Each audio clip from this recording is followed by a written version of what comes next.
If you happen to catch my most recent interview, and if you didn't, go back and check it out now and come back. We'll wait. You already know about Progstorm, the newest prog-oriented festival coming to North America, where they're going to be bringing a full weekend's worth of progressive metal to Montreal. Eddie and GC had all the details about their creation, so that's where you can find out a lot of stuff about it. Meanwhile, this time around, I'm going to be talking to two members of one of the more prominent acts coming to the show, that being Vik Shankar and Brian Kraft of Lux Terminus, who also just happened to release their latest album, Cinder, to critical acclaim. And before we jump into the interview, I'm just going to apologize in advance. I had some tech issues with my camera again that interfered for the second consecutive time. Good news is, I traced the problem, so it won't be making a return appearance in the future. But for now, let's dive into my slightly interrupted interview with Vik and Brian of Lux Terminus, right after this.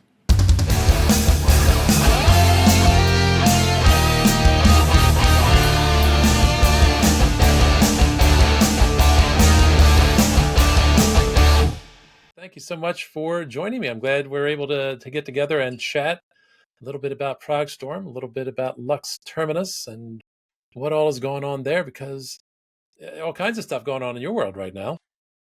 Yeah, man. Yeah. Well, thanks for having me, and it's a pleasure to speak with you. Yeah. So talk a little bit about how it is you linked up with this particular new kid on the block Frog Festival. Actually, I was very intrigued to see that there was a new North American progressive festival, because I feel like that's a market that should be explored further. And there has been some kind of, I'm not trying to say that we don't have progressive festivals, because of course we Right. do, but I think as far as this kind of newer generation of progressive metal is concerned, there is a certain vacancy in the market that doesn't exist in Europe, because Europe has things like, there was TechFest and Arctangent and even Prog Power Europe, where I felt like and there's a new one too, I think, in France, maybe. I don't know. There's so many. But in the States, I felt like there was a festival, there was an opening for a festival like that. And Prog Power USA was probably the closest that we've had, and I've been fortunate to play there many times, and we're actually playing there in September with Lux Terminus. But I really felt like this was interesting, so I actually reached out to them and told them, hey, I'm so stoked to see that there's a cool new North American prog festival in a future year or something. I would love to play. And they got back to me and said, well, actually, we're going to add this third day, which has not been announced yet. We've only announced 2 days, but we're going to add a third, and would you like to play? And for us, it's just perfect, because we put out our second album, Cinder, this year, so getting out and playing the new material as much as possible is something that is obviously very of interest to us. So didn't take much time from there to, make it happen. That is awesome. How stoked I can imagine them feeling that not only did they get nights lined up, days lined up, but then they had people coming to them to ask to be a part of it. That's very cool. Well, at least one, at least one artist. Who knows about the others? But yeah, I mean, I love being an active part of this progressive music scene, and I feel like it's a beautiful thing to take active interest in, what's going on.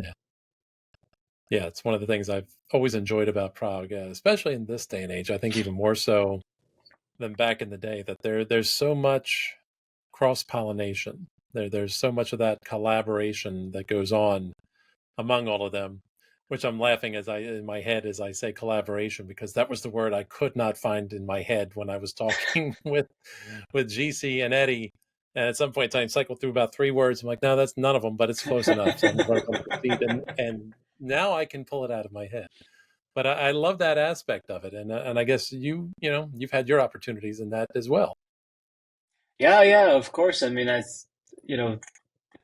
the nature of social media and the internet and all these things, it's like I felt a very active member of this community before I even put out my first serious record.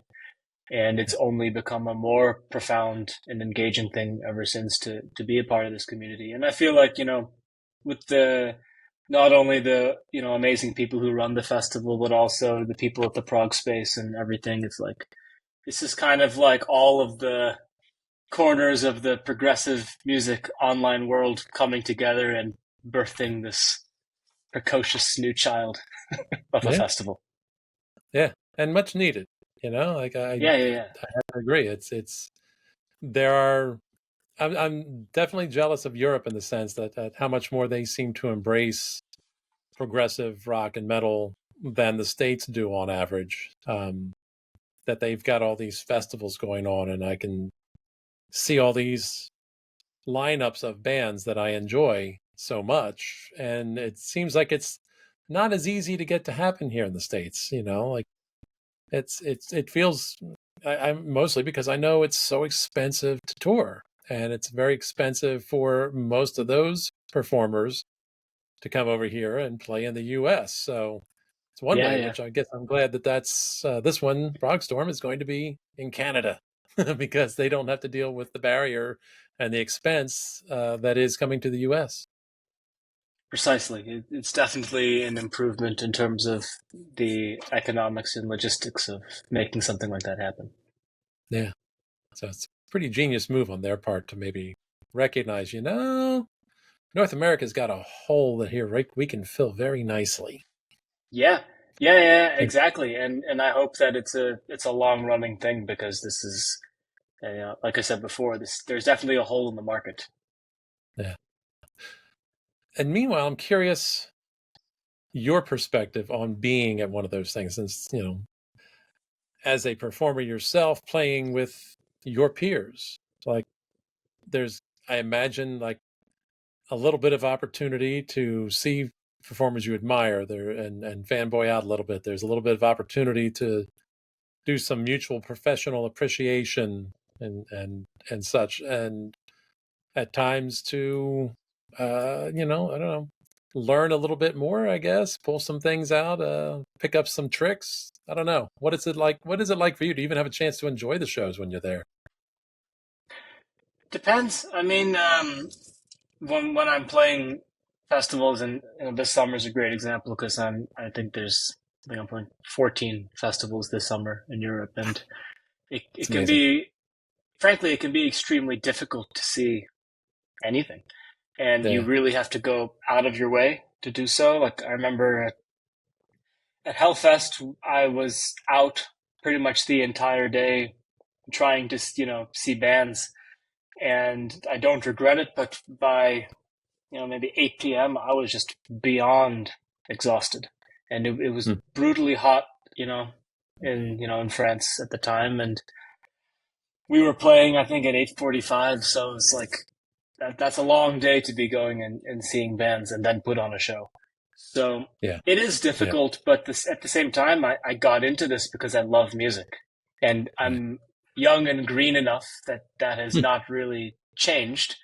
So now I get extremely eager whenever I play festivals to see as much as I can, and I really yeah, make a point to do so. And I know with a lot of my peers, kind of like been there, done that. It's not that exciting to go see a bunch of bands and stuff, but I always make a point to do so. And at a place yeah, like Progstorm, of course, it's going to be much easier because it's a smaller physical space. There's not 6 stages you have to go navigate, and that really helps, and yeah, it really helps give each band a dedicated audience to appreciate them as well. So I think yeah.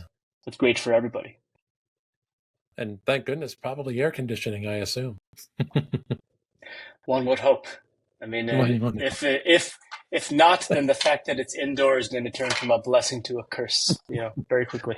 Granted, I don't know what the weather's like in Montreal in August, but I imagine it's probably still warm, even though it is the Great White North. I don't think it's going to be that Arctic Yeah, in yeah, August. yeah. Better than South Jersey, no doubt, but that almost has to be at Yes, that rate. yes. So, but and that is the amazing thing, is that you're there, you're with the people, and yet at the same time, you're so busy yourself that I think it must be a whirlwind in so many ways. Um, I can imagine it's Yeah. a whirlwind for the people watching at times as well. Yeah, I'm sure it is. I mean, I've been as a fan, I've only been to one big open air festival in Europe. I went to Summer Breeze many years ago, just to do the that metal fan experience, and I stayed in a tent, and all of that stuff. And then I had a great time, and then after 3 days, I decided I'm never doing this again.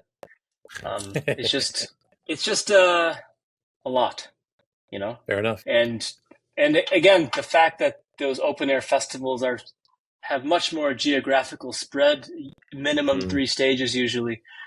I mean, Yeah. sometimes you spend the majority of your time walking to stages, not seeing Yeah. bands, you know. So whether Yeah. it's Progstorm or Prog Power USA or Prog Power Europe as well, there is an advantage to it being, one stage, every band has the same playing field, they have the same crowd.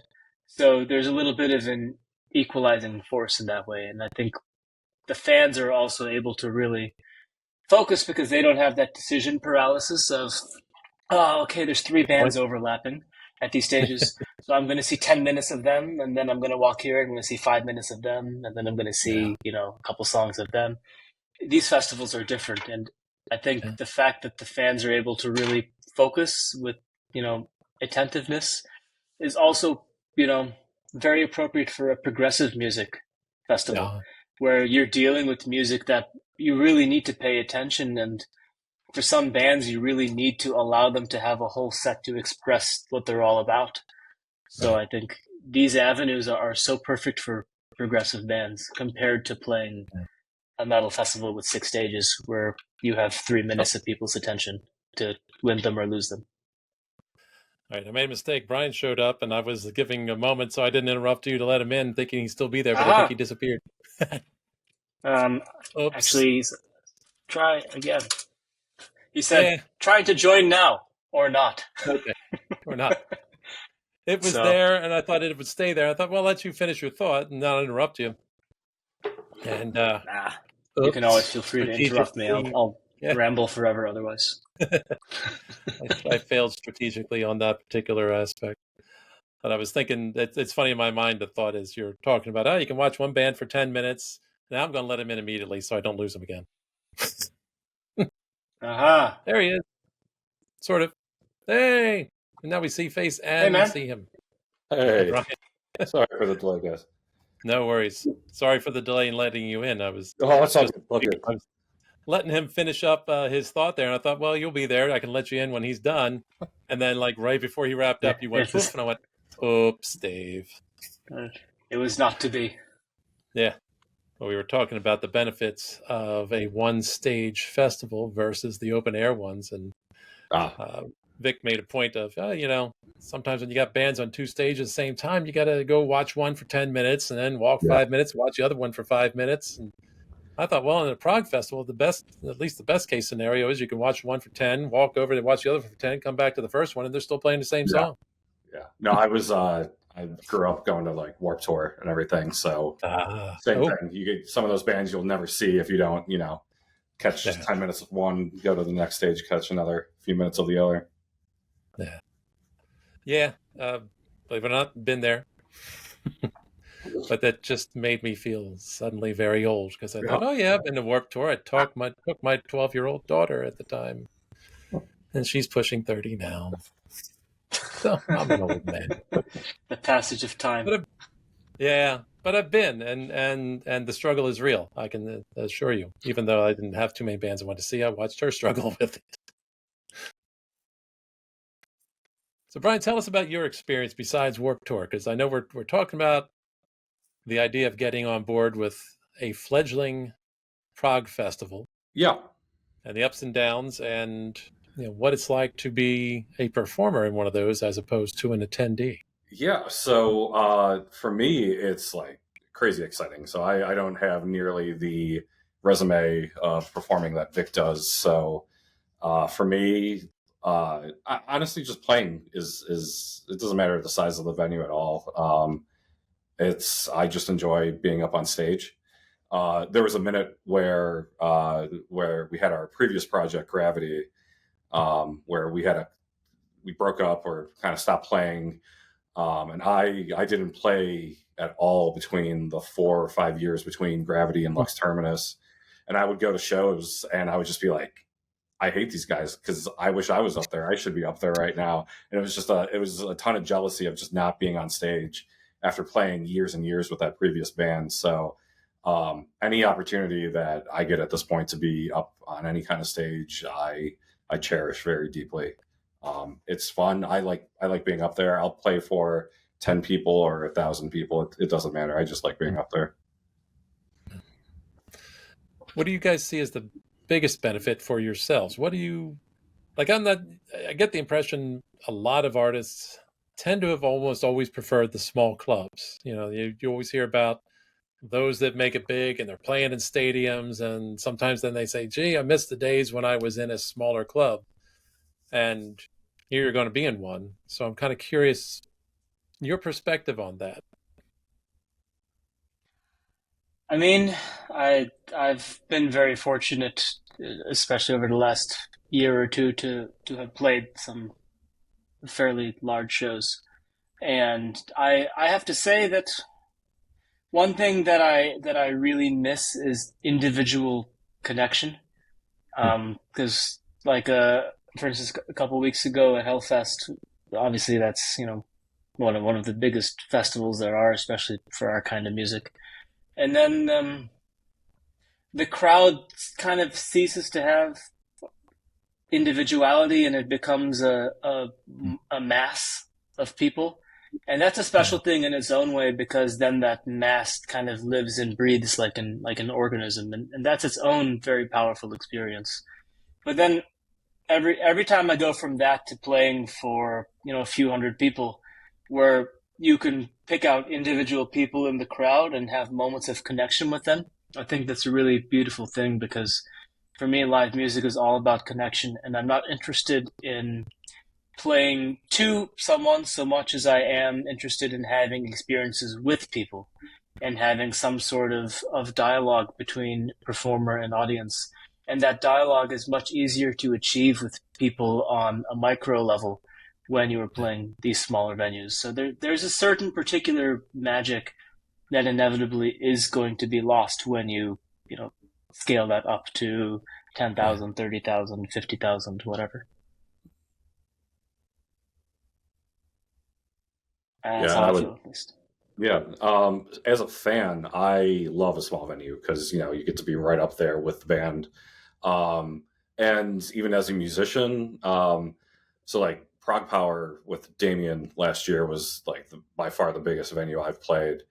And, but it was still a good size. It still felt, kind of personal, meeting a lot of people before the show and then getting up there and being able to like see those people in the crowd. It's almost kind of comforting because I don't really get stage fright or anything, but being up there in front of just 1,000 or so people, you kind of just it just kind of goes just blank. Everything just goes blank in front of you, and you're just up there with the guys. So kind of picking out faces that you've talked to before, being able to do that, you kind of just feel a little more comfortable, and you remember like, oh yeah, we're playing here for all these guys. They're here to enjoy this, and try to make eye contacts and connect with them while you're on stage. Remember why we're here and why we're there. Yeah, and even when you play a big place, that individual connection is so important. Because I remember Bruce Dickinson somewhat famously talking about playing huge stadiums, and that his goal as a frontman was always to find one person and perform directly to them. Maybe someone in the very back of the room, and forge a powerful connection with that one person, and make a special moment there, because that's really where the beauty is, even when you have thousands of people. Yeah, awesome. Yeah, I'm a little funny that way, but I know one of those awkward moments I had, and maybe you guys can share what your perspective would be on this if you were in James LeBrie's position. But I just know the Dream Sonic tour, and I had literal front row seats right there. First time in my life I had absolute front rows. Awesome. It was great. It was a great show. I just know there's that part where, I don't sing in public. I'm like phobic about it. I don't, even if I don't even like to move the lips and like I'm doing it and faking, but I just know at one point he's out there on his stage and he's looking over my side and he's looking directly at me. And in my head, I'm going, fuck, he's looking at me. Fuck. Sing, Dave, sing, fucking sing. He's going to be upset if you don't sing with him. Everybody else is singing. I had that moment. As an instrumental band, that is, we don't really have that problem as an instrumental band. I have to say, people are not often singing with us. Yeah, I mean, I know I've been in the audience, and just being a bass player, I'll always like zoom in and focus in on the other bass player on stage, and I feel like that's something most people are watching the guitarist do a solo or drummer or the vocalist, and so I like a lot of times I will lock eyes with that bass player and I'll be like, oh, I'm so sorry, man. I'm not trying to like stare at you. I just, bass player to bass player, trying to admire what you're doing, hoping I'm not like freaking them out, staring right at them. Yeah, see, I worry about that too. I don't want to seem like I'm staring him down in a creepy way. But I will say on stage, like, I don't think about it. I guess I never really realize it's fun to see eyes like on you when you're up there. It's like, oh, people are engaged. They care about what you're doing. They're excited about it. And like, they're not down in their phones or talking to their friends. Like they're actively listening and watching the performance. So, so on the other end of it, it's actually nice to get that. Yeah. I mean, to be honest, especially in the modern day, if you see anyone's eyeballs, that's actually an incredible thing. If you're not looking at, if they're not staring down at their phone or if they're not watching you through their phone, but they're actually, using their eyeballs to look at you, it's actually quite an amazing thing. And it's actually very hard to ruin that. Like they have to really be kind of scowling at me for me to actually be phased. And I can't say, I'm trying to remember if that's ever happened to me. Actually, if someone has scowled at me, I remember we played with Lux last year at this festival in North Carolina, and it was a very interesting thing at this festival because it's open air and it's an extremely relaxed environment. So people bring kind of lawn chairs and just chill out. And I remember in the front row there was this guy, and we played first in the day, so people are kind of getting warmed up, and waking up even a little bit. And I remember at some point he reaches down, thinking he's right in front of me. I'm thinking, what's this guy doing? This is a bit interesting. And then he pulls out some Tupperware, like 2 or 3 Tupperwares, and he gets a plate. He starts assembling like a charcuterie board of different meats and cheeses and stuff. It's like I'm playing my heart out on stage, and this guy's putting together charcuterie like right in front of me. That was very interesting, and I guess I could have taken it a little personally that he was not really paying attention to what I was doing, but he was enjoying his food and having a relaxing, midday snack. I can't really hate on that too much. It's a classy dude that brings a charcuterie board to the mosh pit. I agree. Yeah, it really was. And I'm not sure about the chairs. That sounds like something about ready to go off the rails. Yeah, I mean, it was one of those festivals where people really want to just sit and enjoy music and just, and we were by far the heaviest band of the day, and one could probably debate if we're heavy or not, and some people may say that we're not heavy at all. So I think everything else after us was orders of magnitude calmer than us. So I think lawn chairs and charcuterie is probably the perfect vibe for the day. Yeah. There you go. That makes sense. At least it wasn't a mosh pit then. At the same time, if anyone at Progstorm wants to, get crazy with us, absolutely down. We have exactly 1 blast beat in our discography, so you can feel free to go wild to that. Some people, that's all it takes. Some people exactly. always actually sometimes Sometimes it takes a lot less than that to provoke a mosh pit. This past summer, I've seen some extremely strange mosh pits, I have to say. I believe that. I remember one time at one show, and it was Devin Townsend, and he went to one of his older stuff, pulled out a little strapping young lad, and somebody somewhere said, "It's time to start the mosh pit." And something about me, the guy with the gray beard and the Steven Wilson t-shirt, said, "Start with me." Yeah. I'm sorry, where does it say you're invited to invade my personal space without warning? Yeah. Just looked at him. Yeah. What are you doing? Of course. Fortunately, he got the message and he stopped. Yeah, anyway. Well, at least he took the message. Yeah. That's not a given. Yes, this is true. So meanwhile, you guys get to also, I guess, be part of history a little bit. That you are on the ground floor, the inaugural edition of the fledgling new Prog Festival. And I don't know if you've thought about that in a certain sense. Like this could be somewhere down the road where somebody's looking back over the annals of Progstorm and going, "Hey, look who came out in this first show." And that'll be you. Yeah, I thought about that actually the other day because I saw that the founder of Prog Power USA posted a flyer of the very first Prog Power USA back in 2000 or 2001 or whenever that was. I remember looking at that lineup and thinking, it must be crazy to have been one of those bands and,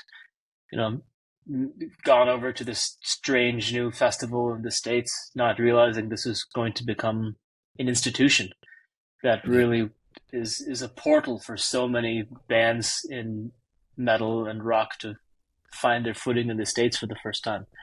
So if Progstorm has the opportunity to be a new generation of that for younger, more progressive, nerdy bands, I think that's an amazing thing. It really is.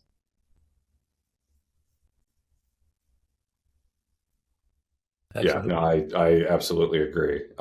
Incredibly honored to get asked to do this, and not only, play the show, but like to be one of the headliners for the first day.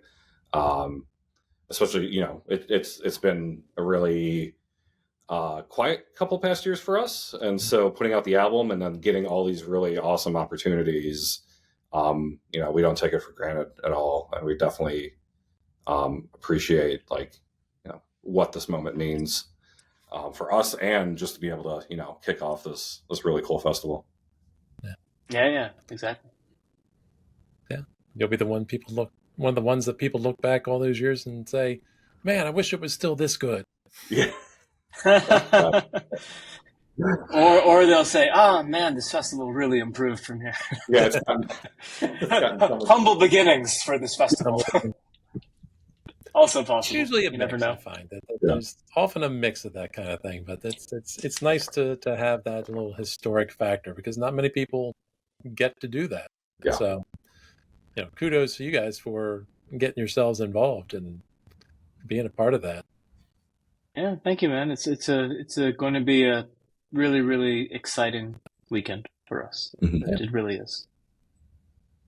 Now, talking about you guys a little bit too. I mean, it's not like you don't have anything else going on. There's the new album that I've been noticing getting lots of rather positive press. How's that going for you guys? What are you thinking of the reaction to it? It's been honestly extremely, extremely gratifying, and it's always gratifying to release a new album and have it land, but certainly more so when it's taken the amount of time that this album has taken, and this album has been in the works for so many years. I mean, started it pre-pandemic. It's that old. So I mean, the fact that it finally sees the light of day and people care is kind of amazing, and also that people haven't forgotten about us because it has been, 7 years since the last record, which is just mind blowing. So the fact that we announced that we were putting out a new album, and there were people who have been, hey,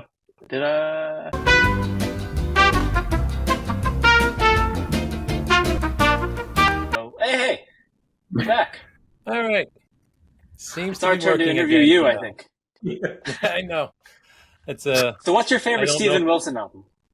What's that? What think of the new Steven Wilson? What's your favorite Steven Wilson album? Oh, the new one. No, I haven't heard it. Yeah, for me, it's Hand Cannot Erase. Me too. And the new one, I'm kind of there's some good stuff on that, but also I don't know, feels a little padded. Feels like they maybe could have been, but maybe I've heard good things about the live show with the cinematic presentation that goes with it, and that actually might be one of those things where you go, oh, see, now it's so much better because I've got the visuals, and I will say, good visuals with music works well for me. I respond very well to that kind of thing.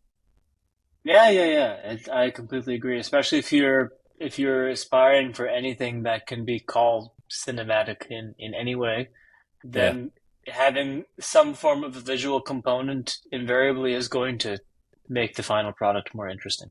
That's just the way it is. But unfortunately, records are still, an auditory format. Yeah. More or less. I don't know. If somebody somewhere got the music idea videos or whatever.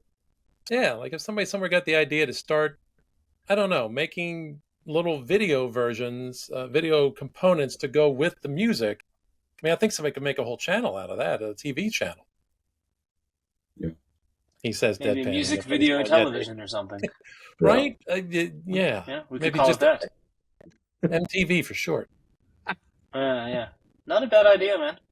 I know. Somewhere we lost the thread. I'm not sure what happened with the world where MTV stopped being music television, and I don't know.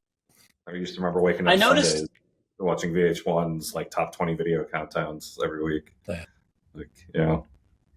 Yeah, I noticed I was at a hotel at some point recently, and MTV was on the TV, and I remember noticing it was not a music show; it was a reality show. But I remember noticing that it would have, particular song choices with an identification of the artist and song in the bottom left corner. So there was, the show had nothing to do with music, but if you were listening to the song and liked what it was, you had an access there of knowing exactly what it was. But I think they only do that on cable, and they have a lot of programming where people, view it on demand on whether it's, Hulu or Max or whatever they're on, and it's not there. They don't have the music links there, which is a bit of a shame. But it's nice that in some way they're kind of preserving that thing of music matters to some people. Yeah, it's a moderately important thing in the world. Name for it. Yeah, exactly. Well, now to get back to the train of thought, since our little technological snafu there, you were talking about the new album and the response to it. Yes. That we were. Although you may have right about the time that my stuff broke down on me. I don't remember exactly what I was saying, but I will say that it's, given if I can somewhat resurrect the threads of what was being discussed. I mean, for me, it's just so cool to put out a record after 7 years and have people care. And I think probably the fact that between the two records I had put out, I think 5 records with other projects. So it's not like I've been absent from, people's vision. And I think probably touring with Pain of Salvation helped as well. But the fact that people particularly cared about New Lux Terminus, and that it did not disappoint, because the sophomore slump thing is something that we're all terrified of. But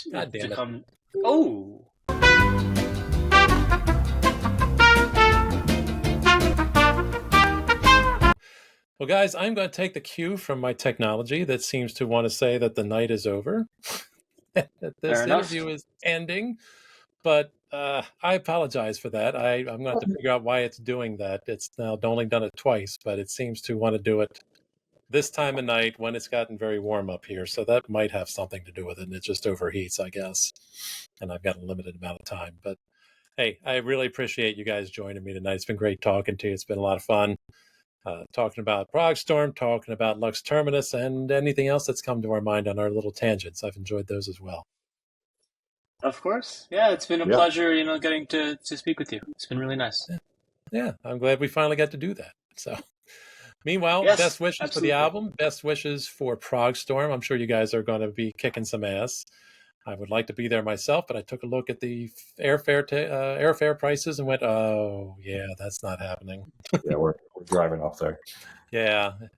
We haven't ruled that out yet, but we haven't ruled it in either. Yes. Yes, I understand. But the nice thing about driving is you can make relatively spontaneous decisions. So I encourage you to make a poor decision and show up. I will keep that in mind, Fiscally sir. irresponsible, but emotionally enriching. And isn't that the rock and roll spirit right there? Yeah. Yes, exactly. I'm a real rock star. There you go. All right, guys. Best wishes. Good luck. Have fun with it all. And I hope to see you there, or at the very least, see you somewhere else. Cheers. Thank you. Take care, man. Have a good night. Isn't technology wonderful? Sorry again for the snafu. I apologize. Meanwhile, I just want to send a big thank you out to Vik and Brian once again for joining me to share their enthusiasm for Progstorm and, of course, for their latest album. Cinder is available now, so go out and buy it. And if you have any chance at all of attending the inaugural Progstorm weekend, get your tickets right away. Don't wait on this. Sounds like it's going to be the beginning of something very cool. Big thanks to all of you watching. Please don't forget to do the thing with the buttons and the thumbs. That'd be great. Finally, I leave you with the eternal reminder. Never fear to deviate from the norm. And as always, keep it proggy.